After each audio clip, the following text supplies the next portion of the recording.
Assalamualaikum warahmatullahi wabarakatuh. Salam sejahtera untuk kita semua.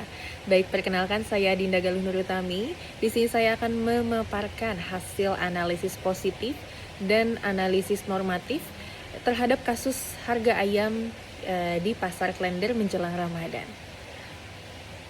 Baik, sebagai pendahuluan, proyek ini dilakukan untuk memenuhi tugas mata kuliah Economics for Business.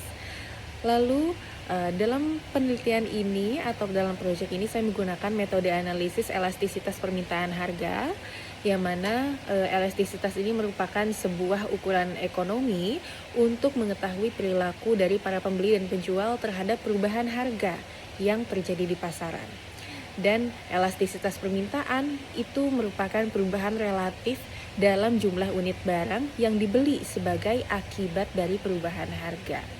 Lalu setelah itu saya menggunakan analisis positif, yang mana analisis positif itu kita menilai apa yang terjadi secara faktual tanpa memandang nilai. Jadi sebenarnya itu seperti apa.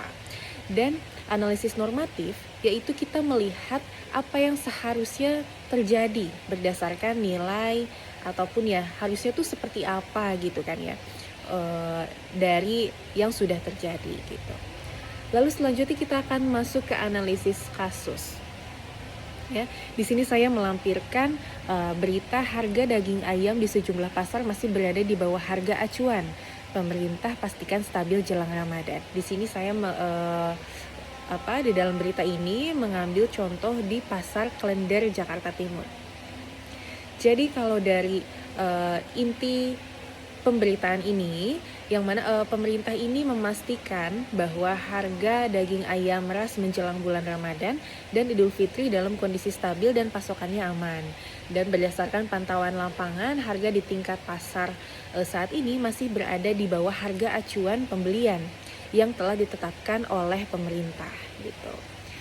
Hasil dari inspeksi pasar itu, yang mana tim Direktorat Jenderal Peternakan dan Kesehatan Hewan melakukan penyidakan, salah satunya yaitu di Pasar Klender ini, dan menemukan bahwa harga daging ayam itu dijual berkisar 35.000 hingga 38.000 per kilonya, yang mana harga ini tuh masih di bawah harga acuan tadi yang telah dipatok oleh pemerintah sebesar 40.000 per kilogram.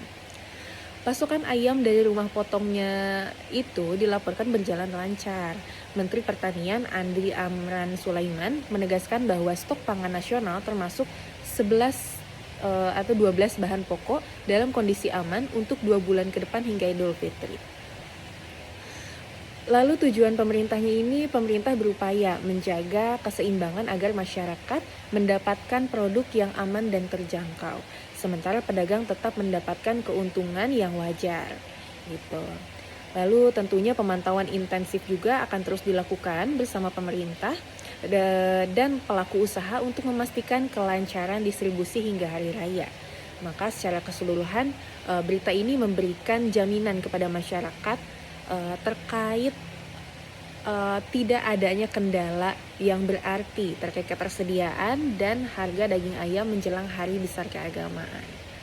Nah, dari berita tersebut ada beberapa data yang bisa kita analisa, yaitu untuk mengetahui analisis positif dan normatifnya, dan juga bisa kita hitung untuk mengetahui elastisitas permintaan harganya. Nah, yang ini ya, harga normatif yang ditetapkan pemerintah sebesar 40.000 per kilo, itu termasuk analisis normatifnya ya. Lalu untuk yang harga positifnya yang dilakukan oleh beberapa penjual atau termasuk harga aktual ya, harga aktual, yaitu yang pertama ini ada dari Pak Mini ya, dengan harga 38.000 per kilo, dia memiliki dia menjual dengan harga 38.000 per kilo dengan rata-rata penjualan per harinya itu mencapai 40 ekor. Sedangkan yang Ibu Siti dan Tri ini dia menjual dengan rata-rata 35.500 per kilo dengan rata-rata penjualan per harinya itu 175 ekor.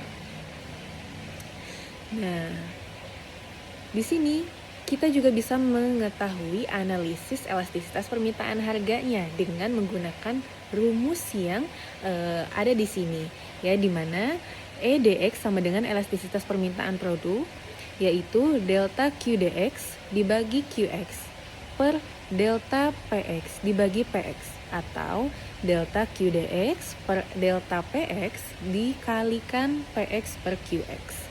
Ya, yang mana dengan keterangan QX-nya itu kuantitas permintaan produk X yang ya sudah kita kita tetapkan X-nya itu adalah ayamnya ya, daging ayamnya ini.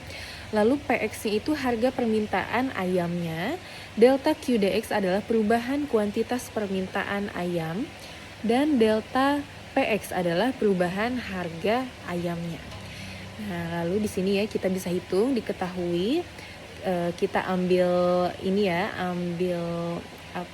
ambil sampelnya. A itu adalah mini, B itu adalah city dan tri. Yang A ini yang Pak mini ya, kondisi yang A, P1 dengan penjualan harga 38.000 per kilo, itu Pak mini menjual dengan kuantitas perharinya itu mencapai 40 ekor. Dan untuk yang kondisi B, itu harga P2-nya harganya 35.500, mencapai Q-nya itu kuantitinya 175 ekor. Sehingga dapat kita hitung EDX-nya itu elastisitas permintaan produknya yaitu 175 dikurangi 40 dibagi 40 per 35.500 dikurangi 38.000 dibagi 38.000, sehingga setelah dikalkulasikan kita mendapatkan 51,3, yang mana elastisitasnya ini di atas 1. Nah, setelah perhitungan itu dapat kita simpulkan, pertama untuk analisis positifnya, dari hasil analisis elastisitas permintaan harga yang telah kita hitung, maka dapat disimpulkan elastisitas permintaan harga daging ayam saat menjelang Ramadan sangat elastis, karena elastisnya jauh lebih dari 1, yaitu 51,3, yang mana apabila harga berubah 1 satuan maka kuantitas akan berubah 51,3 satuan. Dan yang kedua, ini ada analisis normatifnya. Analisis normatifnya itu seharusnya harga ayam mengikuti harga pasaran yang ditetapkan oleh pemerintah, yaitu sebesar 40.000 per kilo. Ya, itu dia penjelasan dari saya. Terima kasih banyak atas perhatiannya. Wabillahi taufiq wal hidayah. Wassalamualaikum warahmatullahi wabarakatuh.